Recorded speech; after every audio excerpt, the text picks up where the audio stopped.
쓰레기를 쓰레기통에 버리는데 뭐가 잘못된 거죠? 분리수거를 하셔서 버리셔야죠. 이렇게 종이컵이라든지 일회용품을 많이 사용하시면 환경이 얼마나 오염되는데요. 아, 그래요?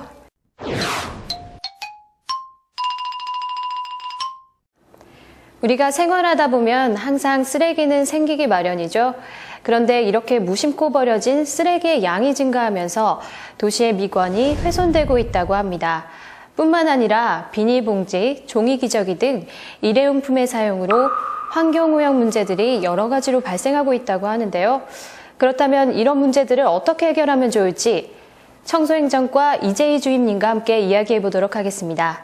안녕하세요. 안녕하세요. 네, 생활하다 보면 하루에 나오는 쓰레기 양이 엄청 많을 것 같은데요. 종로구에서 배출되는 양은 대략 얼마나 되고 현재 배출 상태는 어떤가요? 예, 종로구에서만 하루에 약 241톤 정도가 배출되고 있는데요. 네. 가정에서 배출되는 일반 쓰레기와 재활용품을 대부분 혼합하시는 경우가 많으셔서 이제 구에서 지속적인 홍보와 단속을 병행하고 있습니다. 네, 그럼 이렇게 배출되는 생활 폐기물에는 어떤 게 있나요? 일반적으로 가정에서 배출되는 생활 폐기물에는 일반 쓰레기, 재활용품, 그리고 음식물 쓰레기, 대형 생활 폐기물이 있습니다. 아, 네. 그러면 그렇게 배출되는 쓰레기의 종류 중에 가장 많은 것은 어떤 건가요? 일반적으로 일반 쓰레기가 많다고 볼 수 있는데요. 네. 사실 문제점은 재활용품 배출에 더 많다고 볼 수 있습니다. 아, 네. 네, 말씀 중에 재활용 폐기물이 문제가 된다고 하셨는데 왜 재활용 폐기물이 문제가 되는지 설명 좀 부탁드리겠습니다. 아무래도 일반 쓰레기는 종량제 규격봉투라는 곳에 이렇게 담아서 배출하시면 수월하신데 재활용품 같은 경우에는 성상별로 분리를 해주셔야 돼요. 이제 이를테면 종이류라든지 유리병, 또 페트병 등이 재활용품에 속하긴 하는데 사실 그게 이물질이 묻어있으면 저희가 선별장으로 반입이 좀 어렵거든요. 그런데 이제 주민들께서는 내가 생각했을 때는 이게 재활용품이다 하고 내놓으셨는데 이물질이 많거나 일반 쓰레기랑 혼합된 경우가 굉장히 많으세요. 그렇기 때문에 저희가 좀 문제가 되고 있습니다. 아, 네. 그렇다면 이 많은 생활 폐기물을 처리하는데도 상당히 복잡할 것 같은데 처리 과정은 어떻게 되나요? 가연성 폐기물은 네. 이제 불에 탈 수 있는 것인데요. 대부분 마포 자원 회수시설에 보내져서 소각되고 또 불연성 폐기물은 수도권 매립지로 보내져서 매립이 되고 있습니다. 네. 또 일반 재활용품은 성동구 재활용 선별장으로 보내져서 선별되고 있고요.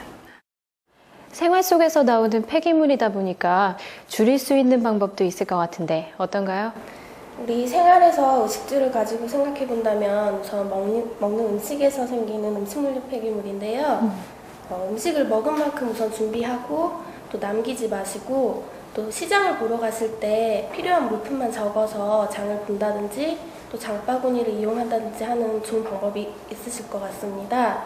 또 일회용품 사용을 자제해 주시는 것도 환경보호에 많은 도움이 되실 것 같아요. 네, 생활 폐기물이 발생했을 때 배출하는 요령에 대해서 설명 부탁드립니다. 각 가정과 업소에서 배출되는 일반 폐기물과 음식물 폐기물은 종량제 규격봉투에 사용하셔서 배출하시면 되시고요.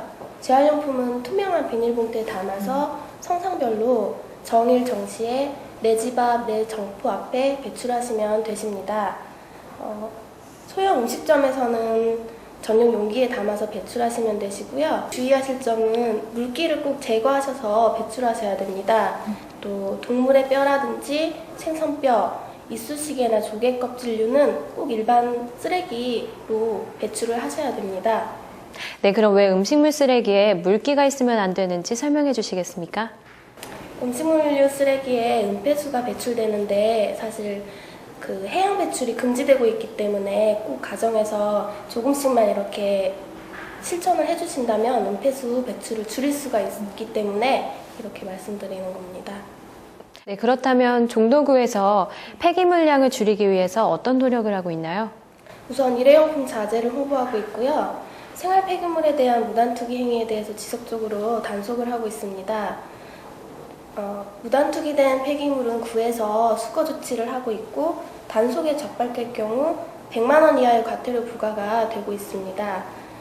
배출 요령은 2012년 9월 10일부터 저희 종로구 홈페이지 상에 생활 폐기물 배출 검색 프로그램에서 누구나 쉽게 돈과 번지를 입력하시면 배출 장소라든지 시간을 검색하실 수가 있습니다. 네, 마지막으로 국민들에게 당부하고 싶은 말이 있으신가요? 일단 종량제 규격 봉투를 사용하시는 것이 중요하시고요. 특히 재활용품 배출하실 때 성상별로 분류 배출을 해주셨으면 합니다. 특히 스티로폼 같은 경우나 종이류 같은 경우에는 바람이 불면 이렇게 흩날리기 때문에 꼭 끈으로 묶어서 배출해 주시고요. 앞으로도 저희 종로구 직원들은 쓰레기 없는 깨끗한 종로구 거리를 만드는 데 노력하겠습니다. 네, 오늘은 생활 폐기물 배출 방법에 대해 알아봤습니다. 폐기물 발생을 최소화시킬 수 있는 요령과 배출 방법, 이제는 하나씩 실천해 봐야겠습니다. 오늘 좋은 말씀 고맙습니다. 감사합니다. 네. 아직도 생활 폐기물을 불법으로 배출하는 경우를 종종 볼 수 있는데요. 우리가 조금만 조심을 한다면 쓰레기 때문에 환경이 오염되는 것을 좀 줄일 수 있지 않을까 싶습니다. 환경 분야에서는 3R이라는 단어가 있는데요. Reduce, Reuse, Recycle이라는 말입니다. 이건 생활 폐기물에서도 그대로 적용이 됩니다. 즉, 줄이고 다시 쓰고 되돌려 사용한다라는 말인데요. 환경을 살리는 귀중한 단어들 잊지 마시기 바랍니다. 그럼 저는 다음 시간에 찾아뵙겠습니다. 안녕히 계세요.